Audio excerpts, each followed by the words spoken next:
अस्सलामुअलैकुम, आप देख रहे हैं डायरेक्ट लाइन। मैं हूं जवेरिया ज़ैद। नाज़रीन, आज के प्रोग्राम में जिन स्टोरीज़ को हम डिस्कस करने जा रहे हैं उनमें सबसे पहले हम बात करेंगे हुकूमत के 1 साल मुकम्मल होने पर काबीना का खुसूसी इजलास हुआ और वज़ीर आज़म शहबाज शरीफ ने उससे खिताब भी किया। उन्होंने क्या गुफ्तगू की उस पर तफसीली डिस्कशन करेंगे। आज की दूसरी स्टोरी में हम बात करेंगे पाकिस्तान तहरीक इंसाफ इंट्रा पार्टी इंतखाबात केस की सम के दौरान पार्टी के अंदरूनी मामला चलाने के हवाले से कुछ सवालात सामने आए। वो सवालात क्या हैं और मुमकिन तौर पर उनके जवाबात क्या हो सकते हैं, अपने पैनल की राय जानेंगे। और प्रोग्राम के आखिरी हिस्से में बात होगी ट्रंप ट्रेन के लिए तमाम फौजी इमदाद रोक दी है, इसका मतलब क्या है, समझने की और जानने की कोशिश करेंगे। लेकिन सबसे पहले आज की पहली स्टोरी को डिस्कस। नाज़रीन, हुकूमत का 1 साल मुकम्मल होने पर काबीना का खुसूसी इजलास हुआ जिससे खिताब किया वज़ीर आज़म शहबाज शरीफ ने और उन्होंने कहा कि हमारी हुकूमत को आज 1 साल मुकम्मल हो गया है। मईशत के हवाले से भी उन्होंने उसी तौर पर गुफ्तगू की और कहा कि हमारी मईशत 1 साल पहले शकोले खा रही थी और डिफ़ॉल्ट के बहुत करीब थी, जिसकी बेशुमार वजूहात है, लेकिन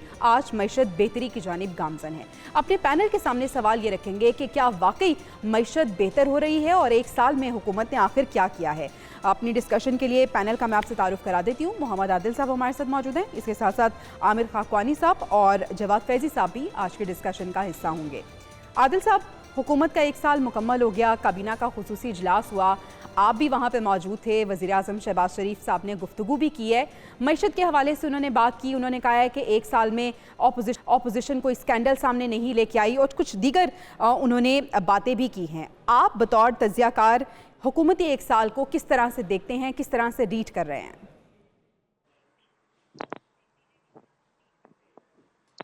देखें, आज हुकूमत ने जो है एक भारी भरकम जो कैबिनेट थी उसके साथ आज इजलास किया। ओपन इजलास था, उसमें सिर्फ मीडिया के लोग नहीं बाकी लोग भी शरीक थे और उसमें जो है वज़रा ने अपनी कारकर्दगी ही पेश की। यकीनी तौर पर 1 साल के अंदर बहुत सारे इशारिये जो माशी इशारिये जो हैं वो बेहतर हुए हैं, लेकिन बदकिस्मती ये है कि पाकिस्तान की मईशत जो है जब भी हुकूमतें बदलती हैं, दूसरी हुकूमत आती है तो वो मईशत का रोना ही लेके जो है वो बैठती है। मईशत के ऊपर ही जो है हुकूमतों की छुट्टी होती रही है माजी में और अब भी सूरत हाल जू की तू वहीं खड़ी है।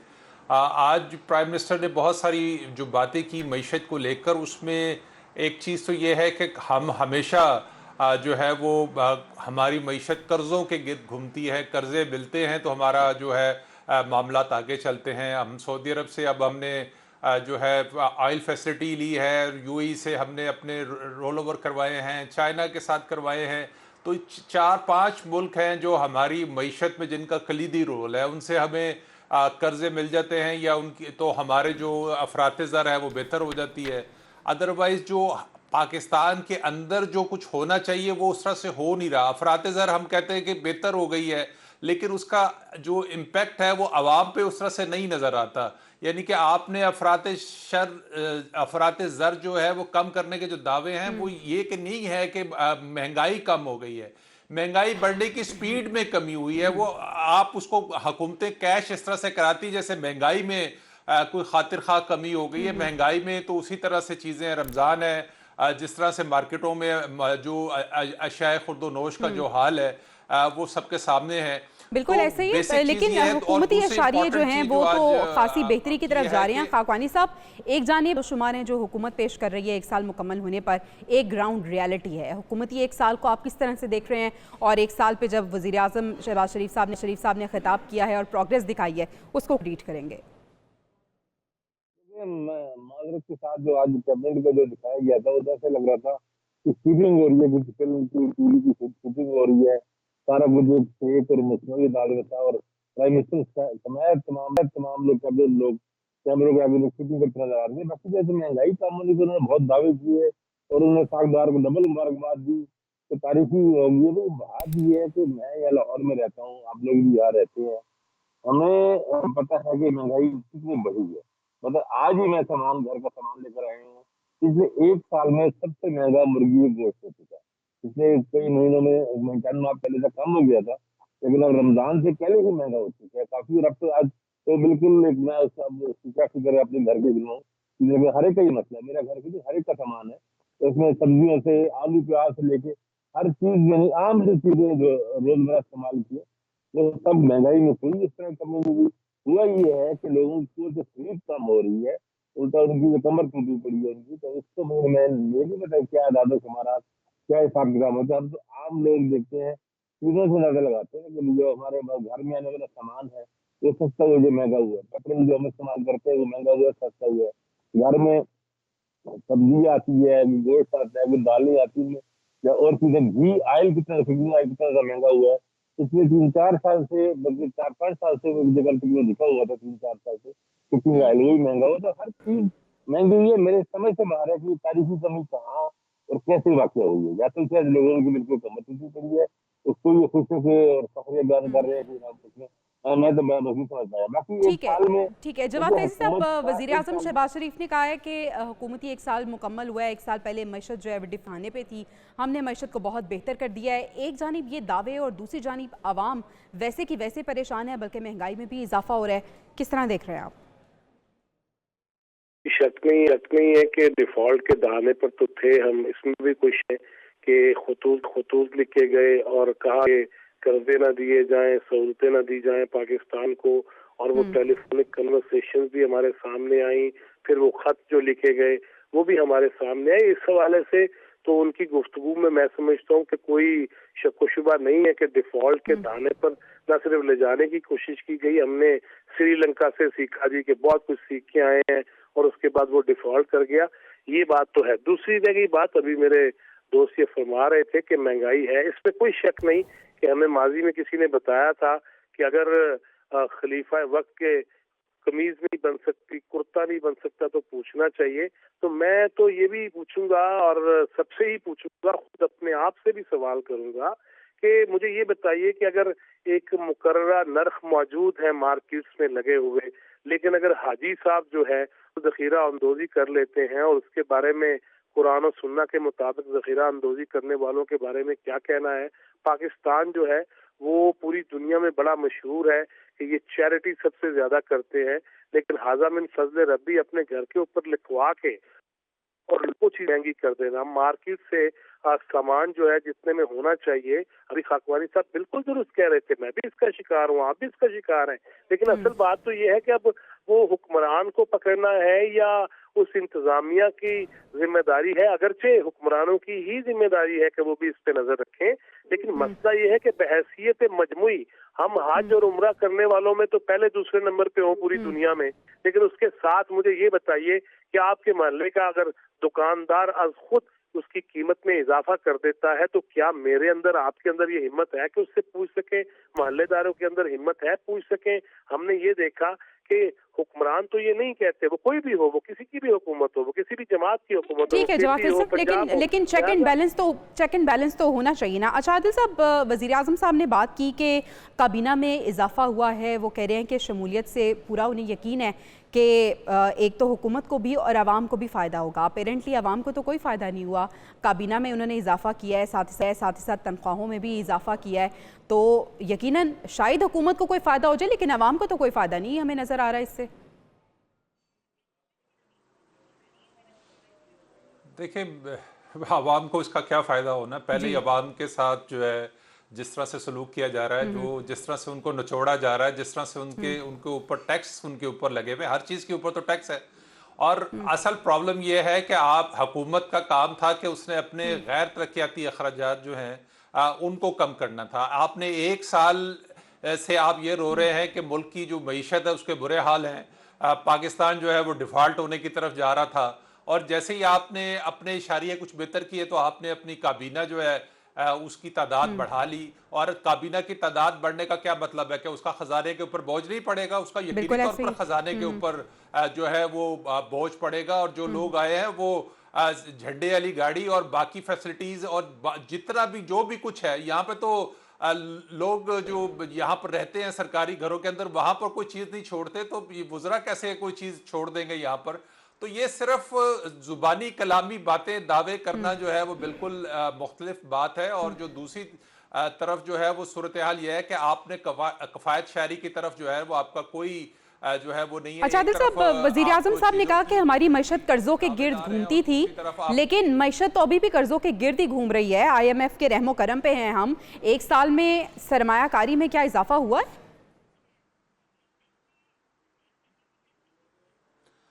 देखिए, सरमायाकारी में तो खातिर खा इजाफा नहीं हुआ, और यकीनी तौर पर पाकिस्तान के अंदर जिन सेक्टर्स के अंदर आपने सरमायाकारी करनी है वो ऑलरेडी जो है वो जवाल का शिकार हैं। और हमारा असल प्रॉब्लम, और आज प्राइम मिनिस्टर ने खुद इस चीज़ का इतराफ़ किया है कि 2018 के अंदर जब उनकी हुकूमत थी नवाज शरीफ की, तो उस वक्त दहशत गर्दी का खात्मा हो गया था, और उसके बाद फिर जो भी हालात बने, जिन वजूहात की वजह से भी आज केपी और बलोचिस्तान में जो सूरत हाल है, यकीनी तौर पर जब मुल्क के अंदर सियासियत में इस्तेकाम हो, जब मुल्क के अंदर दहशत गर्दी की सूरत हाल हो, तो उसमें जो सरमायाकारी है उसके जो मौके होते हैं वो महदूद हो जाते बिल्कुल हैं। और ऐसा ही इसी है। तरह की सूरत हाल का सामना इस वक्त पाकिस्तान को है।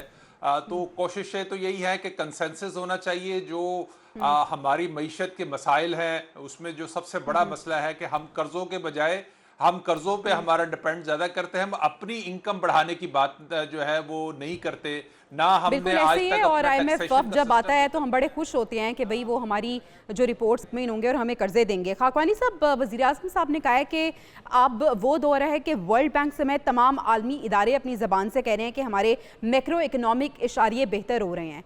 मैक्रो इकनॉमिक इशारे बेहतर हो रहे हैं, पेपर्स की हद तक तो बेहतर हो रहे हैं। आवाम को इसका फ़ायदा कब मिलेगा? और अगर हम हुकूमत की बात करें तो हुकूमती ये पहला साल था, लेकिन ये कोई नई हुकूमत नहीं है। इससे पहले भी पीपल्स पार्टी और नून लीग ही इक़्तिदार में रहे, लेकिन मलबा हमेशा दूसरों पर डाल जाता है। आप बिल्कुल ठीक कह रहे हैं, बल्कि नून लीग के तो और दोनों के कई अदवार और खासतौर से पिछली अभी इससे पहले तो 16 माह की पीडीएम की हुकूमत थी, तो ये जी। इनकी हुकूमत तो डायरेक्ट एक्सटेंशन है। तो जो निगरान हुकूमत है वो भी दायरे इनकी ही एक तरह की सपोर्ट वाली थी। तो ये बातें बिल्कुल ठीक है आपकी। बाकी जहां तक इंडिकेटर की बात की है, देखें जब तक हम अपनी एक्सपोर्ट नहीं बढ़ाएंगे हमारे मसाइल हल नहीं होंगे।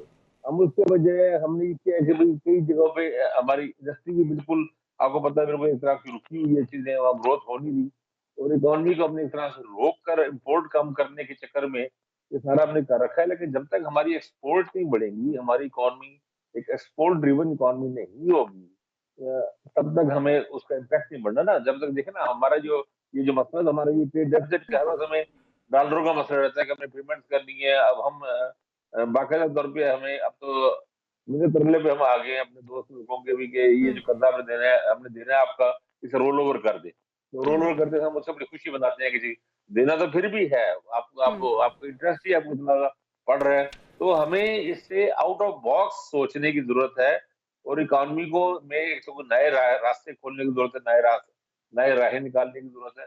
वो भी हम लोग कामयाब नहीं हो सके समाओ। और मैं नहीं रहा था कि आईएमएफ को जो सा प्लान अब चल रहा है उसके बारे में कितनी दहशत, बल्कि कल तो मैं देख रहा था खबरें, तो ये आ रही थी कि जो टैक्स हदफ है, टारगेट्स हैं, वो पूरे नहीं हुए। एग्रीकल्चर पे जो टैक्स का वादा था वो भी हमने पूरे नहीं हुआ। और ये कहा जा रहा था कि भाई ये शायद मुमकिन है कि पेट्रोलियम लेवी बढ़ा दी जाए, या फिर आईएमएफ से रिक्वेस्ट की जाएगी या थोड़ा सा तो जरा जरा नरमी करें, थोड़ा औलाद रखे। एग्रीकल्चर में हम टैक्स वसूल नहीं कर पाए, और हम जो टैक्स हदफ है वो नहीं कर पा रहे हैं। अब जाए उसके लिए हमें कोई और टैक्स हमारे ऊपर लगने पड़ेंगे अवाम पे। अवाम का फायदा तो ये है, आप देख लेंगे, आप देखिएगा कि आईएमएफ के टारगेट्स पूरे करने की खातिर, ये खुश करने की खातिर फिर कुछ ना कुछ कहीं ना कहीं और से बिल्कुल वोट ऐसे ही करके उसका बोझ जो है वो डायरेक्ट आवाम पे डाल दिया टैक्स जाता है। जवाब फैजी साहब, आपको क्या लगता है कि एक हुकूमत ही ठीक है, मौशी अशारिये पेपर्स की हद तक तो बेहतर हुए, आने वाले वक्तों में आपको कोई बेहतरी लग रही है? एक्सपोर्ट्स बेहतर होती हुई नज़र आ रही हैं, जिस तरह से हाकवानी साहब बात कर रहे थे कि मईशत तब तक बेहतर नहीं होगी जब तक हम एक्सपोर्ट्स को बेहतर नहीं करेंगे। नहीं बढ़ाएंगे जब तक हम अपने खर्चे कम नहीं करेंगे। देखिए आईएमएफ क्यों आपको कर्जा दे? मैं आपसे कर्जा लेने जाऊं और आप मुझे कर्जे भी दे दें, लेकिन मैं अपनी अय्याशियों पे लगा दूं, अपने उन अखराजात पे लगा दूं जिनका मुल्क को कौम से कुछ ताल्लुक ना हो, जिनका आवाम से कुछ ताल्लुक ना हो, तो वो क्यों देंगे? वो तो शरायत आयद करेंगे ना। रह गई बात ये कि तसलसल चाहिए पॉलिसीज का। अगर तो इसी नेट पे चलते रहे, अगर इसी तरह इन्वेस्टमेंट के लिए माहौल, जिस तरह पहले बात हुई कि दहशत गर्दी को हम अगर खत्म कर पाए और अपने जो इजाफी अखराजात है सरकारी वो खत्म कर पाए, और उसके बाद फिर तो जाके कोई शक्ल नजर आ जाएगी। वो एक दिन में नहीं हो सकता, लेकिन तसलसल उसके लिए फैजी साहब, काबीना में जो इजाफा किया गया उसकी कोई मंतक आपको समझ आ रही है?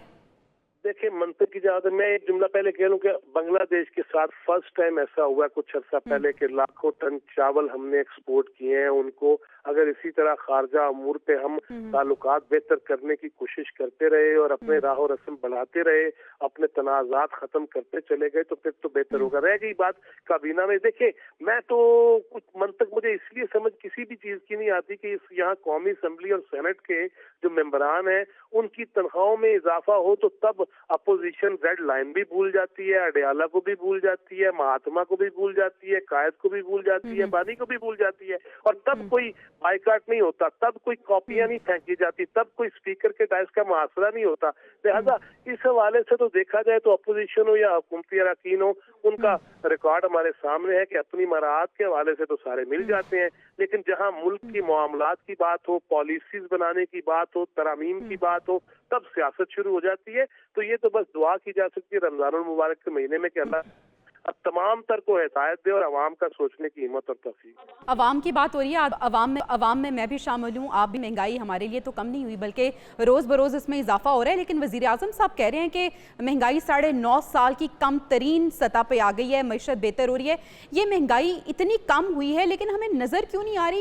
ये रिसर्च कौन कर रहा है, कौन रिपोर्ट्स जो है वो जनरेट कर रहा है? देखिए, हुकूमती इदारे ये दादा-शुमार इकट्ठे करते हैं, लेकिन जो ग्राउंड पे जो सूरत हाल है वो तो कतई तौर पर मुख्तलिफ है।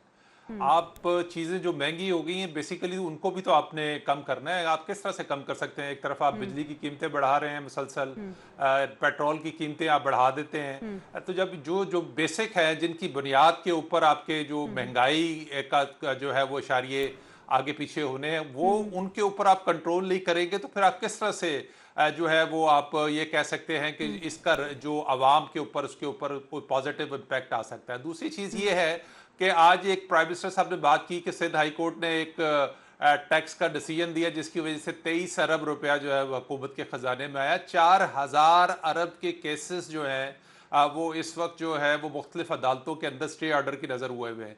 एक तरफ आप अरबों रुपए के टैक्स लोग जो देते हैं, सनतकार हैं, ताजिर हैं, बड़े बड़े बिल ऑनर हैं, वो अरबों खरबों के टैक्स जो है वो दबा के बैठे हुए हैं हुकूमत की तरफ से। दूसरी तरफ आप जो है वो टैक्स का बलबा सारा का सारा एक आम आदमी के ऊपर डाल रहे हैं, एक तनख्वाहदार तबके के ऊपर डाल देते हैं। वो गरीब आदमी है, वो उसका तनख्वाह से टैक्स पहले कटता है और तनख्वाह उसको बाद में मिलती है। तो ये सारा जो है हुकूमत का काम है।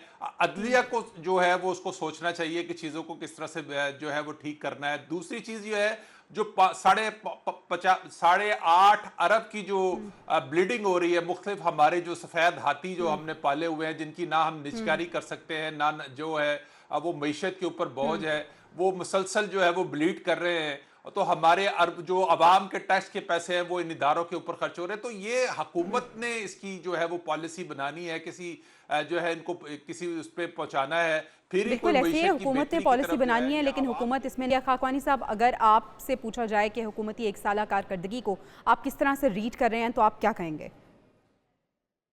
देखिए मेरे ख्याल में हुकूमत ने कोशिश की है, ऐसा नहीं कि कोशिश ना की हो, बस अगर जानदारी से बात की जाए हाथ पैर मारने की कोशिश तो कर रहे हैं, लेकिन मेरा ख्याल है कि इनका सब कुछ ये बहुत ट्रेडिशनल अंदाज में चलने की कोशिश कर रहे हैं। चाहे ये टैक्स टारगेट करने की कोशिश हो, ये थोड़ा सा बोल्ड स्टेप्स लेना चाहिए। मतलब एग्रीकल्चर टैक्स के वाले से भी उस तरह की रियल एफर्ट नजर नहीं आती, और फिर पॉलिटिकल जो एक इंस्टेबिलिटी है ना, वो बहरहाल चीजों पर असरअंदाज हो रही है, और जो उनका एक इम्पैक्ट बनता है, इम्पैक्ट ही बन पाया इनका।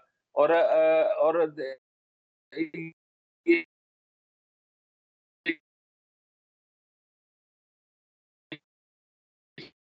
जवाद फैज़ी साहब, यही सवाल आपके जानना चाहूँगी, हुकूमती 1 साल कारकर्दगी को आप किस तरह से रीच कर रहे हैं? क्या खोया, क्या पाया इस हुकूमत ने 1 साल में?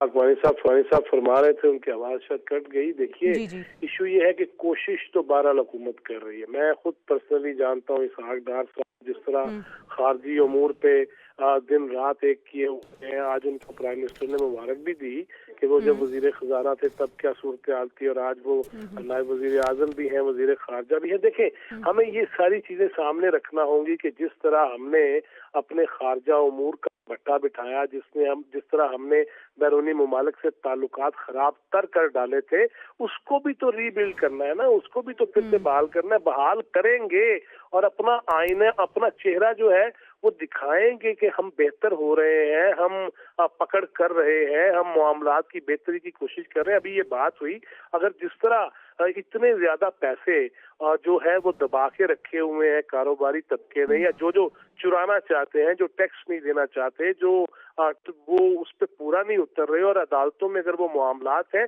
तो पिछले दिनों यही तो बात हुई थी, चीफ जस्टिस ऑफ पाकिस्तान की मुलाकातें भी हुई और उसमें यही सारी बातें हुई थी, और हमने बड़ा यहाँ पे शोर उठा देखा गया जी क्यों मिले IMF वाले चीफ जस्टिस साहब से और अदलिया से क्यों बात हो रही है। यही बातें हो रही थी कि जो सुकम है, जो कोताहियां हैं, यानी मेरे पैनल के हुकूमत ने अपनी तरफ से काम तो किया है, लेकिन उसका फ़ायदा तब होगा जब आवाम तक उसका समर पहुंचता हुआ नजर आएगा, आवाम को रिलीफ मिलेगा। नाज़रीन, अभी हमें ब्रेक पे जाना है, ब्रेक से वापस आएंगे तो हम बात करेंगे पाकिस्तान तहरीक इंसाफ के अंदरूनी मामलात आखिर कौन चला रहा है। इलेक्शन कमीशन की जानिब से ये सवाल किया गया है। Stay with us. Welcome back नाज़रीन। पाकिस्तान तहरीक इंसाफ के इंट्रा पार्टी इंतखाबात केस की समाअत के दौरान मुख्तलिफ सवालात सामने आए, जिसमें से एक सवाल ये था कि पार्टी के जो अंदरूनी मामलात हैं वो आखिर चला कौन रहा है। इलेक्शन कमीशन की जानिब से सवाल किया गया। आदिल साहब, सवाल तो हमारा भी यही है कि क्या वाकई पार्टी के जो अंदरूनी मामलात हैं, जिस तरह से बैरिस्टर गौहर साहब ने कहा है कि वो इंडोर मैनेजमेंट के तहत चल रहे हैं, तो ये फिर इंडोर मैनेजमेंट क्या है इनकी? इंडोर मैनेजमेंट इमरान खान ही है जी। इमरान खान के अलावा पार्टी किसी की बात ना सुनती है, ना मानती है। ना चेयरमैन बैरिस्टर गौहर की कोई हैसियत है, ना जनरल सेक्रेटरी की कोई हैसियत है। वो कोई डायरेक्शन जारी कर भी दे तो पार्टी में इतनी ज़्यादा तकसीम है कि कोई किसी की बात मानने को, सुनने को तैयार नहीं है।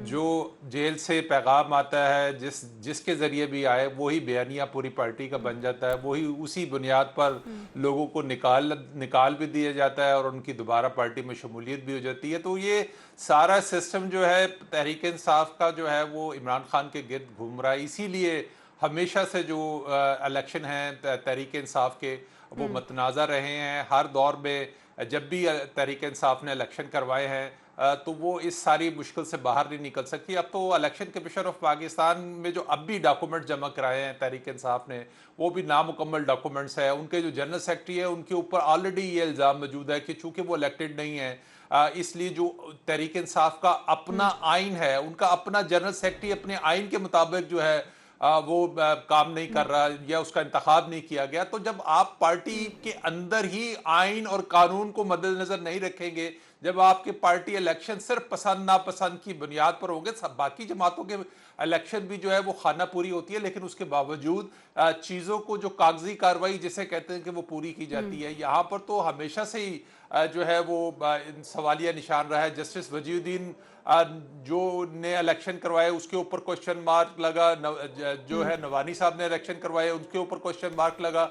तो ये तो तहरीक इंसाफ का अपना कसूर ज्यादा है, इलेक्शन कमीशन के ऊपर तहरीक इंसाफ का कसूर है। लेकिन बैरिस्टर गौहर खाकानी साहब कह रहे हैं कि इलेक्शन अपनी आईनी जिम्मेदारी निभाने में नाकाम हो गया, तो कसूरवार फिर है कौन यहाँ पे?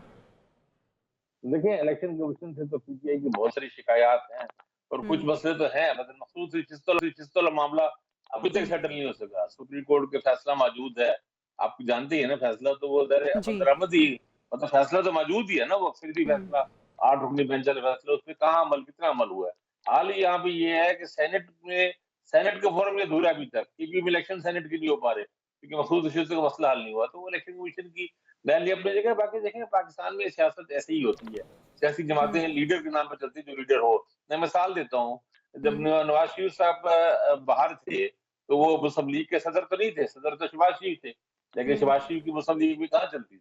तो नवाज शरीफ साहब कोई होता नहीं था मुस्लिम लीग में एक तरह का, लेकिन वो सारे फैसले उन्हीं के मुताबिक चलते थे। आप किस तरह से देख रहे हैं? इलेक्शन से काफ़ी गिले शिकवे हैं पाकिस्तान तहरीक इंसाफ को। दूसरी जानिब इलेक्शन कमीशन सवालात कर रहा है पाकिस्तान तहरीक इंसाफ से कि आखिर मामलात आपके चला कौन रहा है। सलमान अकरम राजा के हवाले से भी बात की, उन्होंने कहा कि आखिर उनका क्या किरदार है। पाकिस्तान में सियासी जमातों में जो लीडर होता है जी वही जी। अहम होता है। बदकिस्मती से हमारे यहाँ कुछ जमहूरियत खुद सियासी जमातों के अंदर भी नहीं होती। ये हम्म तहरीक इंसाफ के अंदर भी नहीं है, ये मुस्लिम लीग नून के अंदर भी नहीं है।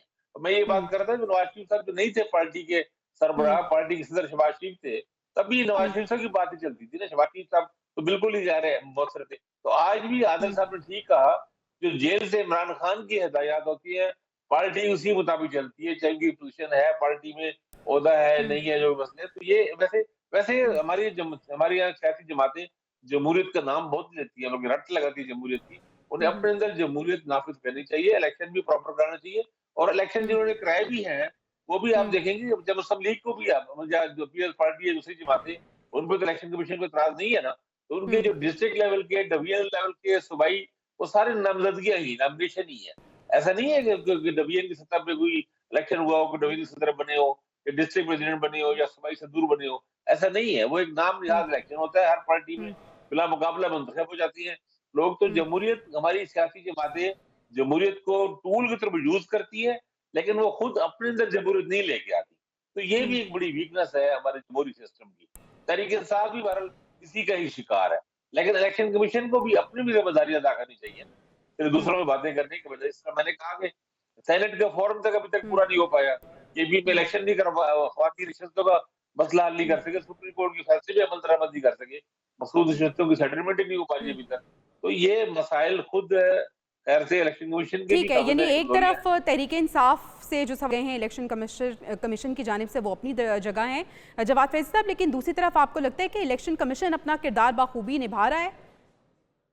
देखिए, अगर सारे अपना किरदार बखूबी निभाने लग जाए तो फिर तो आइडियल सूरत हाल हो जाएगी और सुकम हर जगह पे मौजूद है। रहेगी बात हम्म पीटीआई की, देखिए इससे ज्यादा कानून की खिलाफ वर्जी क्या होगी कि एक हम्म बंदा नाअहल है, वो उसका चेयरमैन भी नहीं है, लेकिन अभी हम्म तक सारा जो है वो फैसलाबाद का घंटा घर उसे ही बना के रखा गया हुआ है और उसके इर्द हम्म गिर्द ही घूम रहे। क्या ये गैर कानूनी चीजें नहीं है? और फिर हम्म हैरान तो मैं इस बात पे होता हूँ कि जिस जमात का चेयरमैन, जिस जमात का सेक्रेटरी जनरल, जिस जमात के जो कुरूने उला के और जो निखरे हुए चेहरे सबसे नुमाया है, वो सारे ही कानूनी माहिरीन है, वो सारे ही हम्म बैरिस्टर है, वो सारे ही कानूनदान है। लिहाजा उनको भी ये नहीं पता कि किस तरह तंजीम चलनी है, इलेक्शन कराने में क्या हर्ज है। और मैं तो हैरान हूँ कि अगर बात हुई इलेक्शन कमीशन की, तो काश कि अकबर एस बाबर जैसे बंदे की जो मिन्नत थी, जो फरियाद थी, जो नोहा था, जो बैन थे, उसको इलेक्शन कमीशन अगर पहले दिन से ही सुन लेता तो आज इस पार्टी का ये हालत ना होती, जिसके अंदर फॉरेन फंडिंग के मामलात हैं, जिसके अंदर इसराइल और हिंदुस्तानी फंड्स की बातें हैं, जिसके अंदर गैर कानूनी तौर पर पैसे आए हुए इस्तेमाल की बातें हैं, जो बानी खुद लिखे कि शौकत खानम के पैसे मैं जुए पे लगाता रहा हूँ। ये सारी की सारी चीजें तब हल हो जाती अगर वाकई इलेक्शन कमीशन ऑफ पाकिस्तान और इस मुल्क की अदालतें, देखिए मैं NA1 चित्राल से चला हालिया जो माजी में इलेक्शन हुए साल पहले, और मैं कराची के साहिलों तक गया बाई रोड। मुझे ये बताइए, मेरे दोस्त भी यहाँ मौजूद हैं, मुझे ये बताइए माजी में क्या आजाद अरकान मुंतखब नहीं होते रहे? लेकिन ये क्या हुआ? मैं वल्लाह मैं हल्फन को ये बयान करता हूँ कि बहुत सारे मेरे पर्सनल दोस्त हैं जिनका ताल्लुक पीटीआई से नहीं था, वो आजाद मुंतखब हुए, लेकिन सुप्रीम कोर्ट ने माशाल्लाह सबको एक पार्टी के अंदर धकेल दिया। हमें हर जगह पे निगाह दौड़ानी होगी, हमें हर जगह पे देखना होगा, वो अदालत हो, वो इलेक्शन कमीशन हो, खुद सियासी ज़ुमा हो, वो सियासी जमातें हों, सब जमहूरियत का राग तो बड़ा बिल्कुल ऐसे हर इदारे की जानिब हमें देखना होगा और हर इदारा काम बाखूबी निभाना भी होगा। जैसे ही सुकम आते हैं इदारों की अपनी कारकर्दगी में तो प्रॉब्लम्स क्रिएट हो जाती हैं। नाज़रीन, हमें ब्रेक पे जाना है, ब्रेक से वापस आएंगे तो हम बात करेंगे ट्रंप की। Stay with us. Welcome back नाज़रीन। व्हाइट हाउस के एक ओहदेदार ने कहा है कि अमरीकी सदर डोनाल्ड ट्रंप ने गुज़िश्ता हफ्ते यूक्रेन के सदर के साथ जो झड़प हुई है उसके बाद यूक्रेन को दी जाने वाली फ़ौजी इमदाद रोक दी है। आदिल साहब, एक जानिब रूस अमरीका ताल्लुकात में बेहतरी और दूसरी जानिब ये इकदाम, अमरीकी पॉलिसी आखिर बन क्या रही है?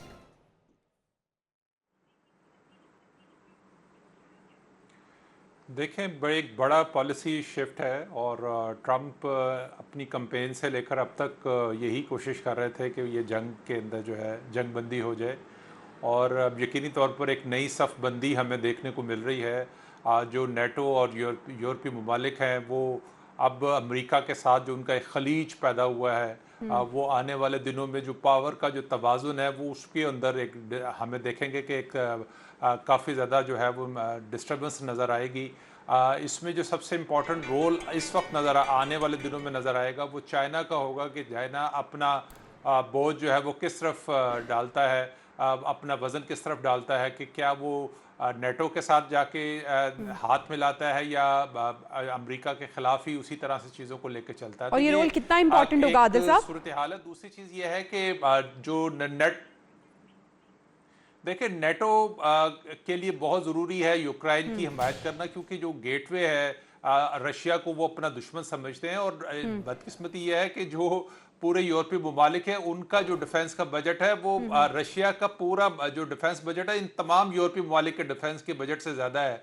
तो उस आने वाले दिनों में सूरत हाल जो है वो मज़ीद ख़राब हो सकती है अगर जंग ना रुकी, यूरोपीय ममालिक ने यूक्रेन को इसी तरह से इनकरेज किया और मामलात ना रुके, तो ये जो है वो सूरत हाल ज़्यादा कशीदगी की तरफ जा सकती है। और यकीनी तौर पर इसमें यूरोप का ही ज़्यादा नुकसान जो है वो नज़र आता है कि वो अमेरिका के बगैर जो है वो किस तरह से मामलात को लेके चले जाएंगे। इससे पहले हमने देखा कि अमेरिका और नेटो ने मिलकर ही कभी अफगानिस्तान पर हमला किया है, कभी इराक के ऊपर जंग मुसल्लत की है। तो पहले ये इत्तेहादी थे, अब एक दूसरे की पॉलिसी से इख्तलाफ कर रहे हैं। ट्रंप की जो पॉलिसियाँ हैं वो यकीनी तौर पर आने वाले दिनों में एक नए तूफान का पेश खिमा भी हो सकती हैं।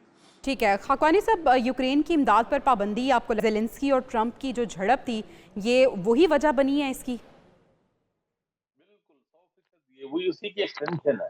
असल में बेसिकली दबाव बढ़ाने की कोशिश है यूक्रेन के प्रेसिडेंट पे ज़ेलेंस्की पे कि ताकि वो जो ट्रम्प चाह रहे हैं उसके मुताबिक अमल दरामद करे, उस पे मामला बढ़े। अच्छा अच्छा, इससे पहले एक दिन पहले उन्होंने ज़ेलेंस्की ने इस पे तो वो राजी हो गए हैं कि वो जो मिनरल्स के एग्रीमेंट में मैं अमेरिका से करने को तैयार हूँ। लेकिन ट्रम्प ये नहीं चाहते, ट्रम्प जंग खत्म करना चाहती हैं और जंग खत्म करते हुए भी लगता ही है कि रूस को कुछ रियायतें देना चाहती हैं और वो यूरोप को और यूक्रेन के लिए इसमें कुछ ज्यादा कुछ बच नहीं रहा कोई साहब। लेकिन मसला ये है कि अमेरिका ही असल ताकत है और अमेरिका के बगैर नेटो भी अधूरा है और यूरोपियन मुल्क, मेरा नहीं ख्याल के यूरोपियन मुल्कों में इतनी ताकत है या इतना वो वेपन्स और सपोर्ट कर सकते हैं यूक्रेन को कि जंग लंबी हो। तो मेरा तो ख्याल ये है कि अमेरिका इस मामले को आगे बढ़ा रहा है, ट्रम्प तेजी से आगे बढ़ा रहा है और ये मामला यूक्रेन का एंड की तरफ जाएगा। प्रेसिडेंट ज़ेलेंस्की के पास भी ऑप्शन ज्यादा नहीं है, तो वो मेरा तो ख्याल है कि मामला अगर ये ठीक कहा है बिल्कुल बात के एक खलीज बड़ी गहरी पैदा हो गई है और नेटो के सर्वाइवल का भी इशू पैदा हो गया है। लेकिन ये आगे जाके होगा, अब देखना है कि यूरोप के अंदर भी इतना दमखम है या नहीं, क्योंकि यूरोप में भी डिफेंस के एतबार से इतनी ताकतवर मुल्क नहीं है। अगर है भी तो और ज्यादा हुआ, क्योंकि बहुत बड़ा है यूरोपीय यूनियन की, बहुत सारे उनके बर्डन्स हैं, बहुत सारे बैगेज हैं, बहुत सारे मसाइल हैं। तो अभी आप खुद देख रहे हैं ना कि अभी बरतानिया ने $2 अरब की सिर्फ कहा और वो भी लोन है, कर्जा है यूक्रेन को। तो सिर्फ $2 अरब से या इस तरह के चंद अरब डॉलर से तो जंग नहीं लड़ी जाएगी ना। तो अगर अभी जंग में बहुत ज्यादा खर्चा हो रहा है और वेपन्स और उनकी सप्लाई लाइन चाहिए पूरी। और अभी जो अमेरिकन वेपन इस्तेमाल हो रहे हैं, अगर प्रेसिडेंट ट्रम्प ने वो बिल्कुल वो भी वहाँ पे बहुत सारे और इश्यूज है टेक्निकल, तो ये मेरा ख्याल है मुश्किल हो ठीक है। जाएगा। यानी एक तरफ गजा ये मामले पर ट्रंप का बयान, दूसरी तरफ यू वाले से उसका बयान। अब देखना यह है कि जो पॉलिसी शिफ्ट आया है वो क्या रंग लेके आता है। नाजरीन इजाज़त दीजिए प्रोग्राम से, इंशाल्लाह आपसे कल मुलाकात होगी। अल्लाह ने के बाद।